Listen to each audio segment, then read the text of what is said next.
Yeager Day by Robert Allen Burton. Maybe there is something special about the second week of October. It's not what is considered the holiday season, but there is a holiday that week commemorating Christopher Columbus' voyage to the New World. This holiday, however, has become controversial.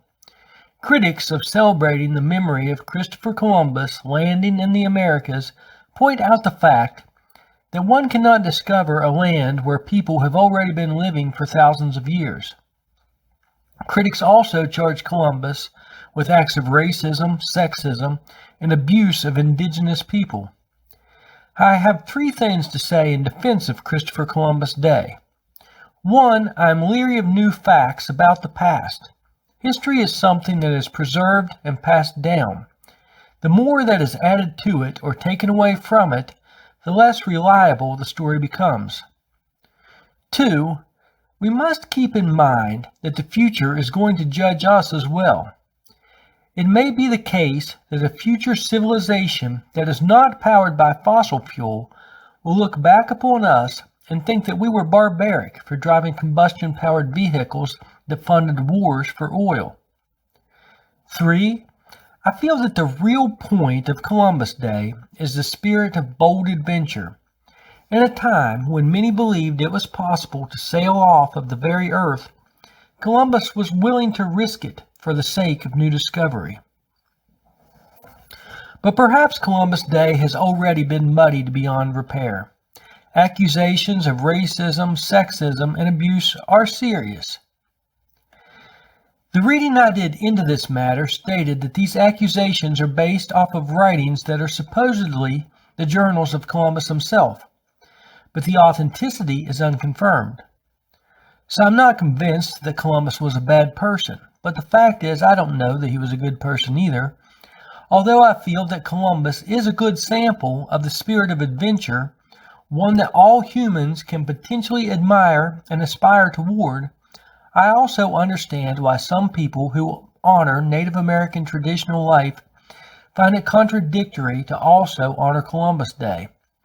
After all, Columbus landing in the Americas is widely regarded as the beginning of European conquest of these continents.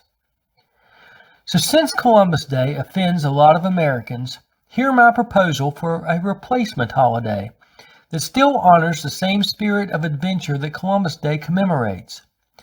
Ladies and gentlemen, consider the thought of Chuck Yeager Day. It was on October 14, 1947, that Chuck Yeager became the first man to travel faster than the speed of sound. So it would be suitable to celebrate Yeager Day on the second Monday of October, the same Monday currently known as Columbus Day. The reason that the breaking of the sound barrier is a big deal is that it was the first step into an uncharted frontier of aviation. Some people believed that this barrier was impossible to cross, and it represented an invisible wall in the sky. They believed that machinery would simply fall apart before exceeding the speed of sound. Just like when some thought Columbus would sail off the edge of the world, some thought Yeager was foolish to attempt this feat. In the times of Columbus, there were scientists that had theories that the world was round, but they didn't risk their lives to prove it. Likewise, in 1947, the theories of scientists were just theories, and a man of skill and bravery was required to find out what was fact. After Chuck Yeager broke the sound barrier, scientists here and abroad looked on to new frontiers. Namely, those barriers were the Earth's atmosphere and field of gravity. Yeager himself had a personal interest in breaking through these barriers as well. In 1953, he flew a jet as high as he could until it failed mechanically. The plane fell out of control toward the Earth, but Yeager was able to regain control of the jet and land it safely. This attempt was not something arranged by a space program, just the will of a man to push into the unknown. Once NASA was up and running, the space program began considering who was suitable to be the first astronaut. They naturally considered Chuck Yeager, and government representatives discussed this opportunity with him. But what they were proposing was launching a man up in a pod which he would have no control over. It would simply bust through the atmosphere into low orbit and then would fall back down, splashing into the sea. His reaction was, why send a man to do an ape's job? Ultimately, NASA did launch a chimp into space before a man. When they did eventually launch men into outer space, Yeager voiced his respect for the courage of these men, but he still felt that the space vessels themselves weren't worthy of the skills of a pilot.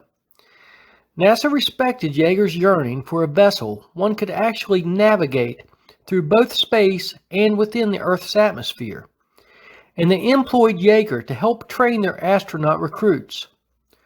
On December 12, 1963, Chuck Yeager made another attempt to push the limits of altitude, this time in a more advanced jet than the one he nearly crashed in 1953. Once again, the plane failed mechanically when it reached its limits, but this time he was 38,000 feet higher and was able to see the stars beyond the thin veil of atmosphere. However, this time he would not regain control of the jet. The jet crashed, but Yeager ejected and parachuted to the ground safely. 20 years later, a scene from the movie The Right Stuff portrays Yeager's 1963 plane crash. The stuntman was killed during the filming of that scene. Chuck Yeager's crazy, failed, cowboy-like attempts to fly a plane clean into space are as fascinating and remarkable to me as his breaking of the sound barrier. It was nearly 2 decades later when NASA was able to create the sort of space vehicle he yearned for in the form of the Space Shuttle. Although he himself never went into outer space, he paved the way for those who did. He exemplifies mankind's ambition to push forward into new frontiers. And unlike the Columbus voyage, the new frontier is not other humans' homeland.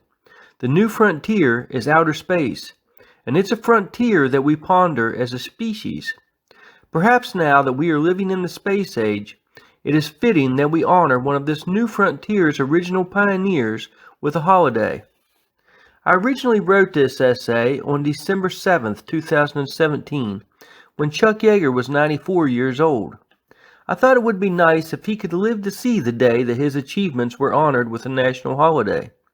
Certainly some people will oppose this new holiday, as someone always opposes everything new, and perhaps they will seek to dig up some kind of flaw with Chuck Yeager.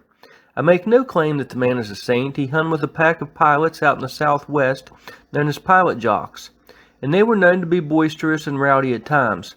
Also, there is question as to whether or not he actually had clearance for the test flight that resulted in a very expensive crash in '63. But discoveries are not made by staying inside the lines. Discoveries are made by exploring what is outside of the traditional boundaries. So Chuck Yeager Day, the second Monday of each October. How about it?